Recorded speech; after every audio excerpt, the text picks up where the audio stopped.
तो इस बीच एक बड़ी जानकारी और शामली से इस समय की बड़ी खबर है, उसकी बात करेंगे।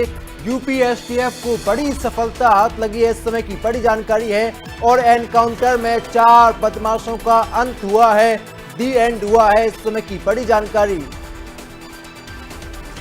तो लूट मामले में वांटेड था आरोपी अरशद, जिसे एनकाउंटर में ढेर किया गया है। और साथ ही 1 लाख रुपए का इनामी भी था अरशद, जिसे मारा गया है, जिसका अंत हुआ है।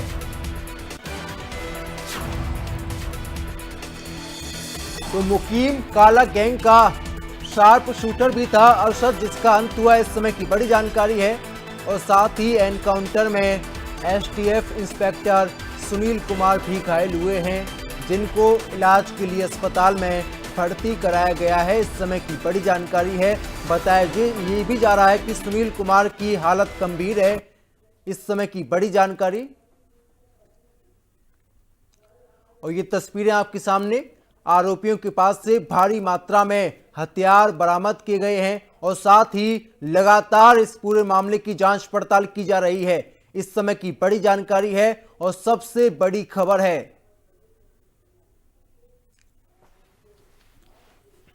तो ज्यादा जानकारी के साथ सहयोगी अभिषेक इस समय फोन लाइन पर जुड़े हुए हैं। अभिषेक, यूपी एसटीएफ ने बड़ी कार्रवाई को अंजाम दिया है, 4 बदमाशों का अंत किया है, क्या कुछ जानकारी आपके पास? बिल्कुल, सहारनपुर जिले में 3 बड़े बदमाशों के साथ मुठभेड़ हुई है।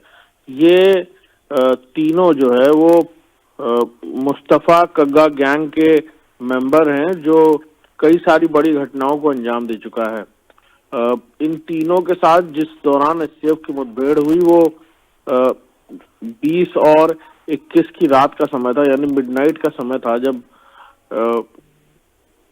ये दोनों बदमाश आमने सामने हुए और पुलिस को जानकारी मिली, एसटीएफ को जानकारी मिली। खासतौर पर एसटीएफ कई दिन से इन लोगों की तलाश में जुटी हुई थी। उनको जानकारी मिली कि ये किसी बड़ी घटना को अंजाम देने की साजिश कर रहे हैं और फिर इनको वहां घेरने की कोशिश की जा रही थी। उस वक्त वहां इन लोगों ने पुलिस एसटीएफ पर फायरिंग शुरू कर दी और एसटीएफ ने जवाबी कार्रवाई में तीनों बदमाशों पर ओपन फायर किया, जिसमें इन तीनों को गंभीर रूप से घायल हो गया और फिर अस्पताल ले जाया गया इलाज के लिए। जी अभिषेक, जो मंजीत है और जो दूसरा आरोपी है, उसका भी कोई आपराधिक इतिहास है? मंजीत और सतीश और एक अननोन व्यक्ति बताया जा रहा था। उन लोगों को पूरी घटना के दौरान गंभीर रूप से वो घायल हुए थे और एसटीएफ की मेरठ टीम ने उस दौरान वहां पर जो पूरी तरह से जिस ऑपरेशन को अंजाम दिया था, तो सीधे तौर पर कहा जाए तो लूट और रॉबरी का एक मामला था सहारनपुर में। इन लोगों पर 1 लाख रुपए का इनाम था और लंबे समय से बड़ी बड़ी घटनाओं को, लूट और डकैती की घटनाओं को ये लोग अंजाम देकर छुपे हुए थे और 1 लाख रुपए का इनाम इन पर घोषित किया गया था। पुलिस को जानकारी नहीं मिल रही थी।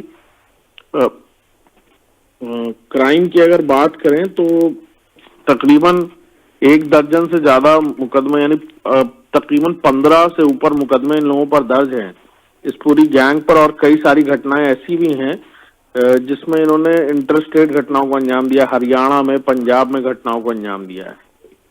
जी, जो इंस्पेक्टर घायल हुए हैं उनका क्या कुछ अपडेट है? बिल्कुल, लोग घायल हुए हैं, उनका उपचार चल रहा है अस्पताल में और जानकारी मिल रही है कि खतरे से बाहर है वो, इतनी गंभीर चोटें नहीं लगी हैं, लेकिन हाँ घायल हुए हैं वो और प्राथमिक उपचार चल रहा है उनका अस्पताल में। जी बहुत बहुत धन्यवाद आपका जानकारी साझा करने के लिए और इस बातचीत के लिए।